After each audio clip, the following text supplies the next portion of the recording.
बिस्मिल्लाहिर्रहमानिर्रहीम। अस्सलाम वालेकुम व्यूवर्स, मैं हूं शेफ फराज और आप सब व्यूवर्स को मेरे कुकिंग चैनल FZ फूड 75 पे खुश आमदीद। तो व्यूवर्स, आज हम बनाने जा रहे हैं बीफ कोफ्ता करी की रेसिपी एक डिफरेंट स्टाइल में। और इसकी ग्रेवी इंतहाई दानेदार होगी, चटखारेदार होगी, मज़ेदार होगी।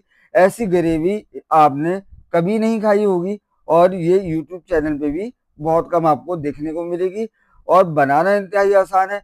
तो व्यूवर्स, चलते हैं बीफ कोफ्ता करी की यूनिक सी रेसिपी की तरफ कि इसमें क्या क्या अज्जा इस्तेमाल होंगे। सबसे पहले हमने एक बड़ी दरमियानी साइज की प्याज ली, ये इस तरीके से, और 1 इंच का हमने अदरक का टुकड़ा, 4 से 5 जब लहसुन अदरक का हमने एक पेस्ट बना लिया और इसी पेस्ट को हमने शामिल कर देना है ब्लेंडर में और प्याज के साथ इसको पीस लेना है। इस तरह आपका एक पेस्ट बन जाएगा। इसी तरह ये हमारे फ्राई प्याज ली और इसको हमने 100 ग्राम दही में शामिल कर दिया और इसको भी हम ब्लेंडर में अच्छी तरीके से इसको पीस लेंगे। इसका भी एक फाइन सा पेस्ट बना लेंगे और गार्निशिंग के लिए हम ये हरा धनिया भी शामिल करेंगे जो बिल्कुल लास्ट में डालेंगे।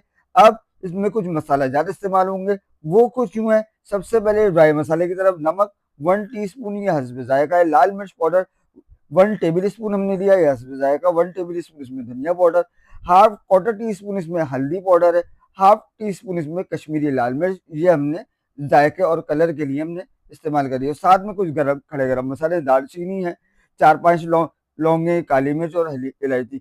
इससे बहुत अच्छा फ्लेवर आपकी करी में आएगा।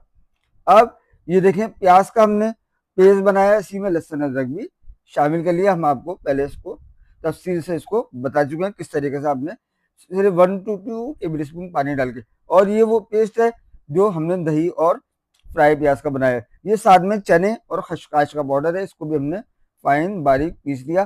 खशकाश को आपने अच्छी तरीके से धोना है। सबसे पहले देखिए, प्याज फ्राई करने के लिए सबसे पहले आपने इस तरीके से आपने प्याज को फाइन स्लाइस में काट लेना है। ये देखिए, इस तरीके से चॉप करना है। अब हमने एक पतीला लिया, उसके नीचे हमने फ्लेम ऑन किया। ये देखिए व्यूअर्स, इस तरीके से, और आंच आपकी इस मौके पर मीडियम रहेगी। अब इसमें हमने total half cup cooking oil और हाफ कप हमने इसमें घी शामिल किया। इस तरीके से जब आप बनाएंगे तो इसका जायका इंतहाई यूनिक आएगा, एक टेस्टफुल करी आपकी बनेगी। जैसे ही ऑयल गर्म होगा, अब उसमें हम शामिल कर देंगे अपनी प्याज को इस तरीके से। ये देखिए, हमने इस तरीके से, याद रखिए व्यूअर्स, ये प्याज इसी को हमने फ्राई करना है, निकाल के इसी का पेस्ट हमने बनाना है इस तरीके से। ये हम आपको इसलिए दिखा रहे हैं क्योंकि जो नए सीखने वाले हैं वो अच्छी तरह समझ लें कि प्याज किस तरीके से फ्राई होती है। सबसे पहले हमने फुल हाई फ्लेम करना है ताकि प्याज का पानी अच्छी तरीके से ड्राई हो। जैसी कलर आना शुरू होगा, हमने गोल्डन ब्राउन करके प्याज को निकाल लेना है। और याद रखिए व्यूअर्स, इसमें अच्छी तरीके से आपने प्याज में से जो ऑयल है उसको अच्छी तरीके से निचोड़ लेना है। इस तरीके से देखें, इस तरह नाइफ से दबा के, ताकि एक्सेस ऑयल इसका निकल जाए। और इसको किसी भी प्लेट पे या बटर पेपर भी आप फैला के रख सकती है, आपकी प्याज हमेशा क्रिस्पी बनेगी इस तरीके से। अब इसको हाथों की मदद से आप चूरा कर लें और इसी को हमने पेस्ट शामिल कर। ये व्यूअर्स, हमारी ये कोफ्ते की मीट बॉल्स हैं। इसको हमने रात को बनाया और इसको फ्रीज कर दिया। अब यही हम शामिल कर देंगे। इसकी रेसिपी का लिंक हम डिस्क्रिप्शन में लगा देंगे। सबसे पहले हमने कोफ्तों को की जो मीट बॉल्स हैं उनको फ्राई करना है, तो हमें उसी वाले तेल में जिसमें हमने प्याज फ्राई की थी उसी में हमने अपनी मीट बॉल शामिल कर दी और इस तरीके से आपने फ्राई करना है।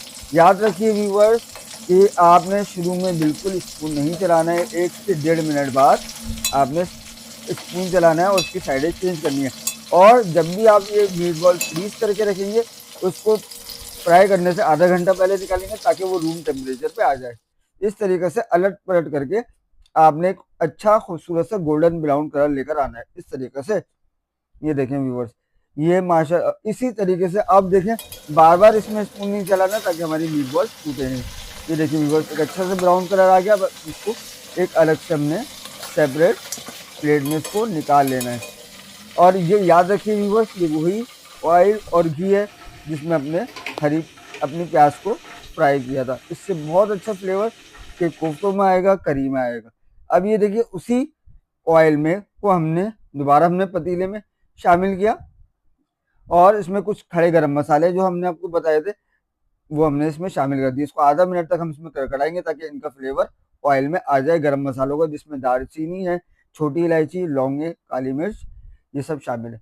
अब सबसे पहले प्याज और लहसुन अदरक के पेस्ट को हम इसमें शामिल करेंगे और इसको अच्छी तरीके से भूनना है ताकि इसका कलर लाइट ब्राउन सा हो जाए। इस तरीके से आपने इस तरीक़ाकार में आपको तकरीबन 2 से 3 मिनट दरकार होंगे। ये देखिए इस तरीके से, ये देखिए आहिस्ता आहिस्ता मुस्तकिल आपने चमचे चलाते रहना है ताकि ये पेस्ट नीचे लगे नहीं। और आज इस मौके पर आपकी मीडियम रहेगी। अब इसमें हमने ड्राई अपने तमाम मसाला जात शामिल कर दिए हैं, जिसमें नमक है, लाल मिर्च पाउडर है, धनिया पाउडर, हल्दी और कश्मीरी लाल मिर्च। अब इन मसालों को अच्छी तरीके से भूनना है ताकि इनका कच्चापन दूर हो जाए। ये देखिए व्यूअर्स इस तरीके से, ये देखिए क्या शानदार कलर ग्रेवी का आ रहा है और एक दानेदार सी ग्रेवी आपकी बनके इंशाल्लाह तैयार होगी। ये देखें इस तरीके से व्यूअर। अब हम इसमें शामिल कर देंगे जो हमने प्याज और दही का मिक्सचर तैयार करके रखा था, वो आप इसमें शामिल कर देंगे। ये देखिए अब इसको अच्छी तरीके से भूनना है। इस मौके पर आके अपनी फ्लेम को आपने लो कर देना है क्योंकि हमने इसमें दही शामिल की है। याद रखिए व्यूअर्स, कोई भी अगर सफेद चीज़ आप इस्तेमाल करेंगे तो अपनी आँच को मीडियम टू लो कर देंगे ताकि दही इसमें जाके फटे नहीं, और अच्छी तरीके से इसको भूनेंगे। उसके बाद हमने चने और खसखस का जो पाउडर तैयार किया था वो हम इसमें शामिल कर देंगे। यकीन करें व्यूअर्स, इसमें जो ग्रेवी आपको मज़ा आएगा वह मुद्दा तो याद रखिएगा आपने कोई चीज़ खाई है। ये देखिए व्यूअर्स, अब आप बताइएगा कि कमेंट्स में कि आपको ये रेसिपी कैसी लग रही है, तरीक़ाकार कैसा लग रहा है। बीफ कोफ्ता कड़ी का यूनिक तरीक़ाकार है। ये देखिए व्यूअर्स, अब इसमें हमने खुशबू के लिए हाफ टी स्पून ज़ीरा पाउडर शामिल कर दिया, इससे बहुत अच्छी खुशबू करी में आएगी। ये देखिए अब इन मसालों को अच्छे तरीके से भूनना है, 5 से 7 मिनट भूनना है। ये देखिए इस तरीके से ये माशाल्लाह देखें दानेदार एक टेक्सचर आ जाएगा। अब इसमें हम शामिल करेंगे तकरीबन 2 कप पानी। ये 1 कप पानी वो है जिसमें हमने लहसुन अदरक ये प्याज वगैरह फ्राई की थी, वही पानी उस ब्लेंडर में डाल के वो निचोड़ लें और हाफ कप के करीब और हमने शामिल कर दिया। तो टोटल हमने 2 कप पानी शामिल किया क्योंकि हमें ग्रेवी में भी पानी खुश्क होगा। जब कोफ्ते हम इसमें डालेंगे तो वो भी पानी खुश्क होगा। कवर लगा के रख दें, इसमें एक बॉयल आने दें। जैसे ही हम इसमें बॉयल आएगा, ये देखें इस तरीके से एक शानदार सा, अब इसमें हम अपनी कोफ्ते की जो बॉल्स हैं वो हम शामिल कर देंगे। ये देखिए बहुत एहतियात से आपने ये काम करना है और एक दफ़ा अच्छी तरीके से आपने स्पून की मदद से इसको मिक्स कर देना है। ये देखें व्यूअर्स, 2 कप पानी या आपको जितनी ग्रेवी पसंद है लास्ट में तो आप उतना भी पानी रख सकते हैं। अब इसको कवर करके रख देंगे और अपनी आँच को मीडियम टू लो कर देंगे ताकि आपकी कोफ्ते की बॉल जो है फ्राइंग में भी 50% तक ये डन हो चुकी है। तो इस बात का भी आपने खास ध्यान रखना है। ये देखिए अब हमने जैसे ही कवर रिमूव किया 15 मिनट के बाद माशाल्लाह ये देखें कोफ्तों की कंडीशन।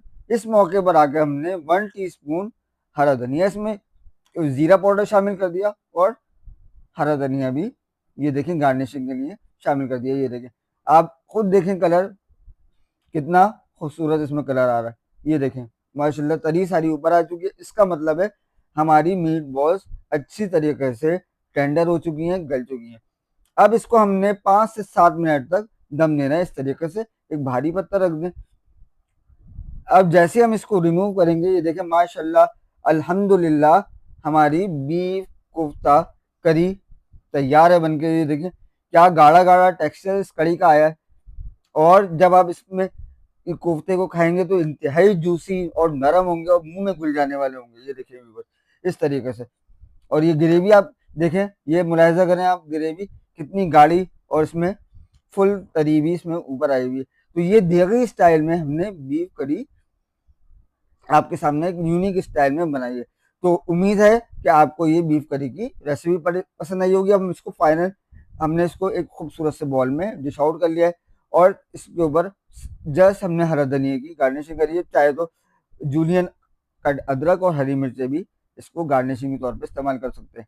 इसको चाहे आप बीफ कोफ्ता करी को आप दावतों में एंजॉय कर सकते हैं, नान के साथ, चपाती के साथ, काफ्तान के साथ भी आप इसको एंजॉय कर सकते हैं।